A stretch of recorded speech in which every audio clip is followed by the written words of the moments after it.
गाड़ी नहीं मिलने के नहीं है, इसीलिए बहुत परेशानी होती है अभी तो आने जाने के लिए कहीं पर भी। कहीं पर भी ना। हाँ, खास करके कोचिंग जाने के लिए।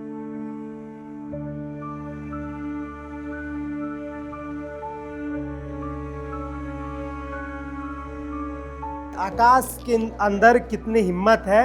ये 90% दिव्यांग होने के बावजूद भी ग्रेजुएशन कंप्लीट करके कंपटीशन की तैयारी कर रहे हैं। डीसी साहब को बोले कि मेरे पास बैटरी गाड़ी की नहीं है, कोचिंग जाने के लिए दिक्कत होती है, उसके बारे में बोले। हमारे साथ फ्रेम में दिख रहा है ये शख्स रांची के बेड़ो निवासी आकाश उरांव हैं। आकाश उरांव ग्रेजुएशन कंप्लीट करके कंपटीशन की तैयारी कर रहे हैं और अपने शरीर से 90% जो है दिव्यांग है।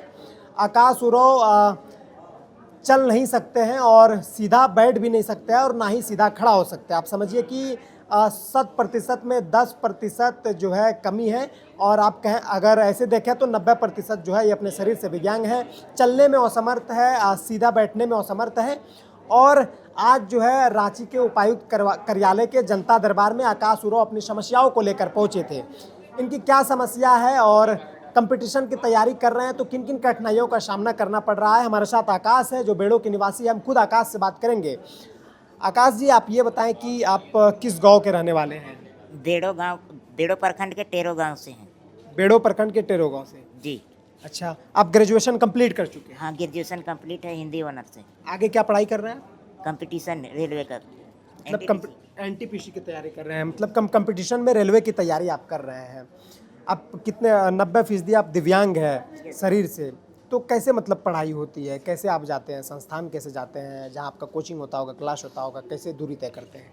कोचिंग जाने के लिए दिक्कत हो रहा है, इसीलिए हम अभी नहीं जा रहे, मोबाइल से ही तैयारी करते हैं। मोबाइल से ही तैयारी कर रहे हैं। तो आकाश जी, आप चाह रहे हैं कि हम संस्थान पढ़ने जाए, कोचिंग पढ़ने जाए, जहाँ पर तैयारी होती है रेलवे की, वहाँ पर जाएँ। वहाँ जाने के लिए मेरे पास सुविधा नहीं है, इसी के कारण नहीं जा सकते। इसी के कारण आप नहीं जा सके हैं। तो आज किस उम्मीद को लेकर उपायुक्त कार्यालय पहुँचे हैं, जनता दरबार पहुँचे हैं, क्या उम्मीद है। कि मुझे एक बैटरी गाड़ी दिया जाए जिससे मैं अपना कोचिंग अच्छा से कर सकूं, उसके लिए मैं आया था। उसके लिए आए थे। घर पर कितनी उम्र हो गई होगी। मेरी 25 उम्र हो चुकी है। 25 वर्ष हो चुके हैं। घर में आपके कौन कौन है आपके अलावा। मम्मी पापा है, भाई बहन है। मम्मी पापा भाई बहन है। भाई बहन है। मतलब कुल कितने लोग आपके परिवार में हैं। हम लोग अभी तो 6 जन है, 2 दीदी का शादी हो गया है, 3 भाई है, 1 बहन है। एक बहन है। कमाने वाले कौन है घर में।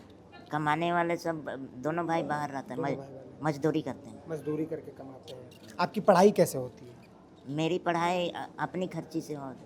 आप क्या करते हैं आकाश जी, मतलब कैसे अपना खर्चा मेंटेन करते हैं। थोड़ा बहुत मम्मी सबसे मांग लेते हैं और नहीं होने से फिर अपने के पास रहता है, उसी से चला लेते हैं।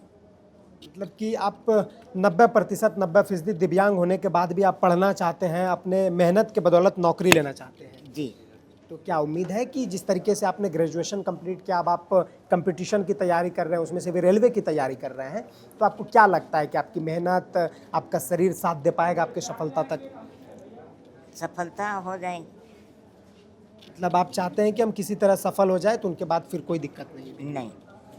आज आप डीसी साहब से मिले। डीसी सर आपको क्या आश्वासन दिए, आप क्या किन किन समस्याओं को लेकर डीसी साहब को अवगत कराया।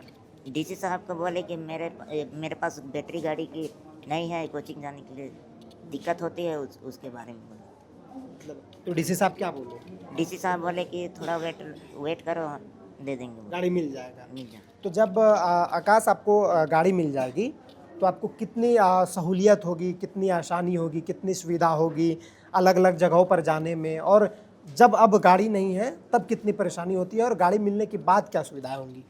गाड़ी नहीं मिलने के नहीं है, इसीलिए बहुत परेशानी होती है अभी तो आने जाने के लिए कहीं पर भी ना। हाँ, खास करके कोचिंग जाने के लिए। तो जब आकाश गाड़ी मिल जाएगा तो कितना लाभ ले पाएंगे आप, गाड़ी का कितना फ़ायदा आपको हो पाएगा। गाड़ी मिलने के बाद में कोचिंग जाएंगे और उधर इधर थोड़ा बहुत गांव घर। ये हमारे साथ रांची के बेड़ो निवासी 25 वर्षीय आकाश उरांव थे। जो 90% दिव्यांग है और आज उपायुक्त कार्यालय पहुंचे थे जनता दरबार में अपनी शिकायतों को लेकर, अपनी समस्याओं को लेकर। बाकायदा डीसी मंजूनाथ भजंत्री से मिले भी और डीसी रांची के द्वारा आश्वासन दिया गया कि हमारे पास जो बैटरी गाड़ी है वो आपको दिया जाएगा और इनको कुछ समय तक जो है ठहराव रूम में रुकने के लिए बोला गया है। बाद में इनको डीसी सर के द्वारा जो इलेक्ट्रिक व्हीकल होते हैं दिव्यांग के लिए वो इनको दिया जाएगा। और आकाश के अंदर पढ़ने की इतनी जुनून है, इतनी ललक है कि आकाश ग्रेजुएशन कंप्लीट करने के बाद भी और 90% विकलांग होने के बाद भी आकाश की पढ़ाई जो है वो अभी तक चालू है। आकाश की पढ़ाई जो है अभी तक चल रही है और आकाश कंपटीशन की तैयारी कर रहे हैं, उसमें से भी रेलवे की तैयारी कर रहे हैं।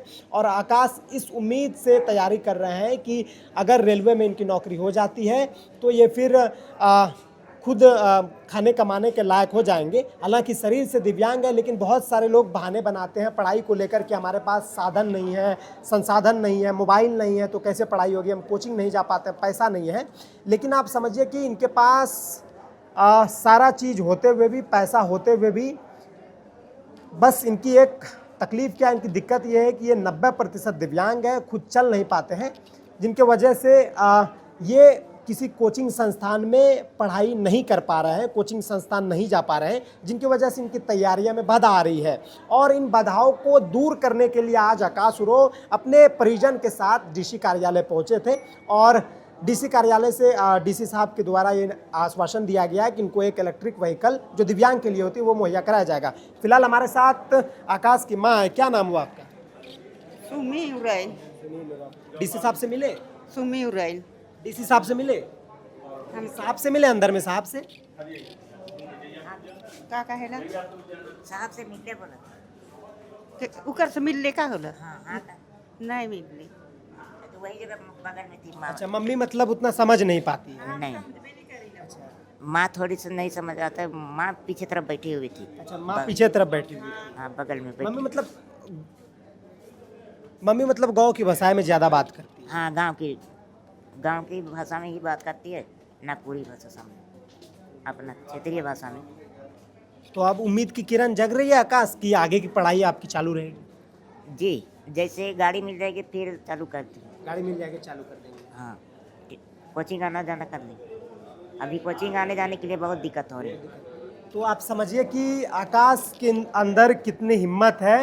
ये 90% दिव्यांग होने के बावजूद भी ग्रेजुएशन कंप्लीट करके कंपटीशन की तैयारी कर रहे हैं। और बाकायदा आज जब इनको दिक्कत आई, इनको परेशानी आई कि भाई हमारे पास एक इलेक्ट्रिक दिव्यांग व्हीकल नहीं है, जिनके वजह से ये कोचिंग नहीं कर पा रहे थे और अपने कोचिंग को, अपने तैयारी को सुचारू रूप से चालू रखने के लिए ये आज जनता दरबार में पहुंचे थे डीसी कार्यालय, जहां पर इनको आश्वासन दिया गया है कि इनको एक इलेक्ट्रिक वाहन मुहैया कराया जाएगा।